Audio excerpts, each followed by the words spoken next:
दोस्तों, आज तक आपने गौतम बुद्ध की अनेकों ज्ञान की कहानियां पढ़ी होंगी, परंतु आज हम उस महान आत्मा के असल जीवन के बारे में जानेंगे कि उन्होंने किस स्थिति और किन कारणों से एक महात्मा बनने का निर्णय लिया। बुद्ध की शिक्षाप्रद कहानी। गौतम बुद्ध बौद्ध धर्म के संस्थापक थे। उनका जन्म वैशाख मास की पूर्णिमा के दिन हुआ था। इस दिन को बुद्ध पूर्णिमा और बुद्ध जयंती के रूप में मनाया जाता है। उन्हें भगवान विष्णु के 9वें अवतार के रूप में भी माना जाता है। वैशाख पूर्णिमा का बौद्ध धर्म के अनुयायियों के लिए विशेष महत्व है। गौतम बुद्ध का जन्म वैशाख पूर्णिमा के दिन हुआ। वैशाख पूर्णिमा के दिन ही उन्हें ज्ञान प्राप्त हुआ और इसी दिन उन्होंने देह त्याग किया, जिसे बुद्ध धर्म में महापरिनिर्वाण कहा जाता है। बिहार के बोध गया में जहां गौतम बुद्ध ने ज्ञान प्राप्त किया था, वहां बहुत धूमधाम से उत्सव मनाया जाता है। बुद्ध का जन्म 563 ईसा पूर्व कपिलवस्तु राज्य के लुम्बिनी में हुआ था। उनके पिता का नाम शुद्धोधन था, जो इक्ष्वाकु वंशीय क्षत्रिय शाक्य कुल से थे, और माता का नाम महामाया, जो कोलीय वंश से थी। उनके जन्म से पहले जब उनकी मां अपने नैहर जा रही थी तो रास्ते में प्रसव पीड़ा होने लगी। लुम्बिनी वन में उनका जन्म हुआ। उनका नाम सिद्धार्थ रखा गया। उनका गोत्र गौतम था, इसलिए उनको गौतम बुद्ध के नाम से जाना जाता है। सिद्धार्थ के जन्म के 7 दिन में उनकी मां की मृत्यु हो गई और गौतम का पालन पोषण उनकी मौसी महाप्रजापति ने किया।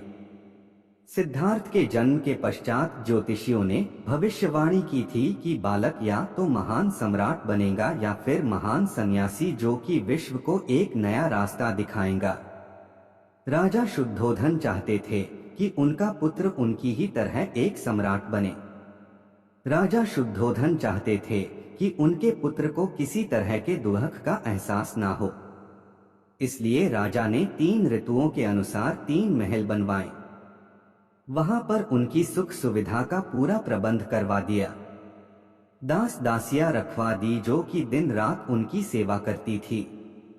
उनके सभी सेवक जवान और तंदुरुस्त रखे जाते थे। उनके पिता ने उन्हें सन्यासी बनने से रोकने के लिए राजमहल की परिधि में ही रखा। उन्होंने गुरु विश्वामित्र से वेद, पुराण और राजकार्य की शिक्षा प्राप्त की। उन्होंने तीरंदाजी, घुड़दौड़ और कुश्ती में भी महारत हासिल कर ली।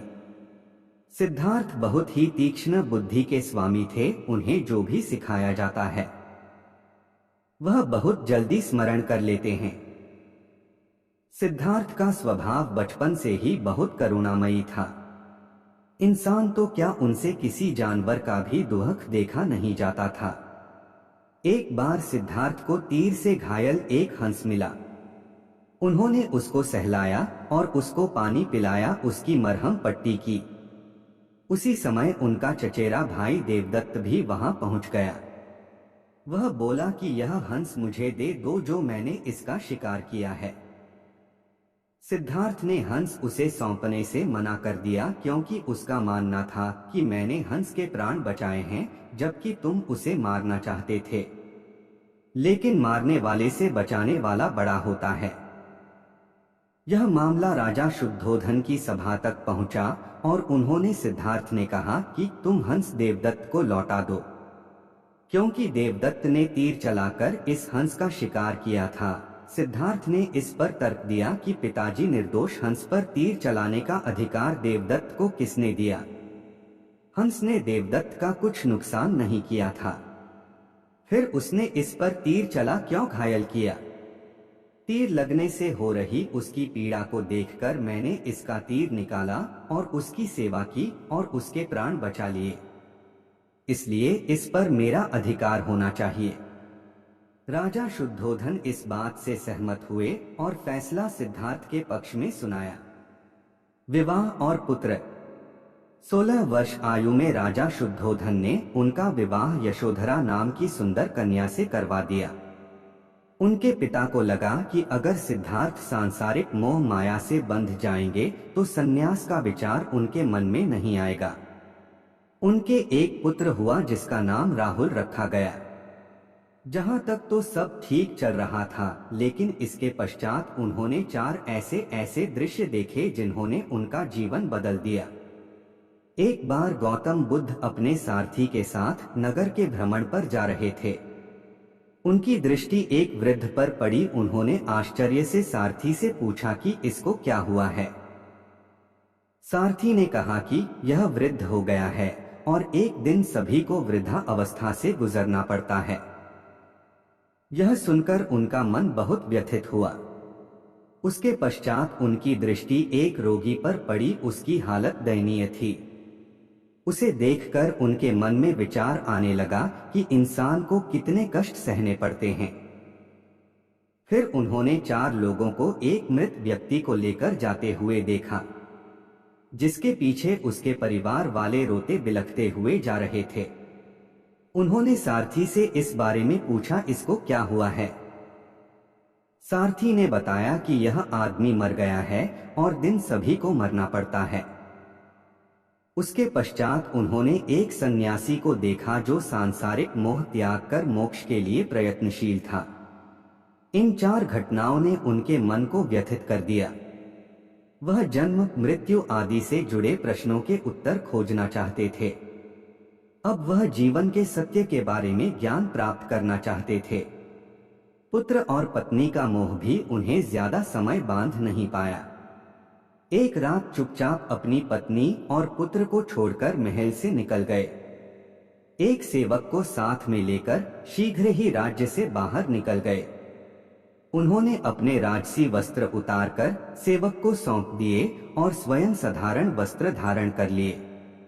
उन्होंने सेवक को वापस भेज दिया, यह कहकर कि मैं सत्य की खोज कर लूंगा तो वापस लौट आऊंगा। 29 साल की आयु में वह घर से निकल गए। इसे बौद्ध धर्म में इसे महाभिनिष्क्रमण कहा जाता है। ज्ञान की तलाश और प्राप्ति। महात्मा बुद्ध सत्य और ज्ञान की तलाश में यहाँ वहाँ घूमते रहे। ज्ञान प्राप्ति के लिए वह बहुत से साधु, संतों, तपस्वियों के साथ रहे। अन्न जल त्याग कर तपस्या की, जिस कारण उनका शरीर जर्जर हो गया। अब उन्हें समझ आ गया था कि इस तरह ज्ञान की प्राप्ति नहीं हो सकती। वैशाख पूर्णिमा के दिन जब वह वट वृक्ष के नीचे ध्यान मग्न थे तो सुजाता नाम की महिला वहां पहुंची। उसने मनौती मांगी थी कि पुत्र होने पर वह सोने की थाल में गाय के दूध से बनी खीर वटवृक्ष को भोग लगाएगी। महात्मा बुद्ध को देखकर उन्होंने सोचा कि वृक्ष देव साक्षात प्रकट हो गए हैं। उन्होंने उन्हें खीर खाने को दी और कहने लगी कि जैसे मेरी मनोकामना पूरी हुई वैसे ही आपकी भी पूरी होगी।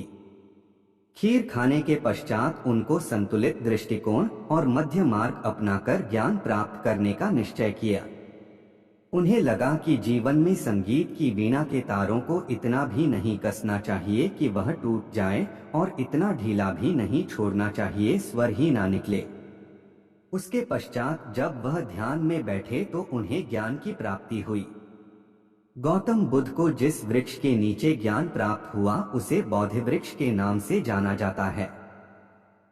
ज्ञान प्राप्ति के पश्चात उन्होंने अन्य लोगों में ज्ञान का प्रसार करना शुरू कर दिया, क्योंकि वह बाकी लोगों का भी दुखों से मुक्त करना चाहते थे। उन्होंने अपने उपदेश पाली भाषा में दिए, जो जनसाधारण की भाषा। वह अहिंसा के पक्षधर थे और जीव हत्या का विरोध करते थे। उन्होंने अपना पहला उपदेश सारनाथ में दिया था, जिसे बौद्ध धर्म के ग्रंथों में धर्म चक्र प्रवर्तन कहा जाता है। भारत का शासक बिंदुसार उनका अनुयायी बना। उसके पश्चात अशोक ने बौद्ध धर्म का प्रचार प्रसार लंका, चीन, जापान आदि देशों में किया। 80 वर्ष की आयु में उन्होंने अपने नश्वर शरीर का त्याग कर दिया, जिसे बौद्ध धर्म में महापरिनिर्वाण कहा जाता है। दोस्तों, मुझे आशा है कि आपको यह कहानी पसंद आई होगी। अगर पसंद आई है तो कहानी को लाइक, शेयर और चैनल को सब्सक्राइब जरूर करें। धन्यवाद।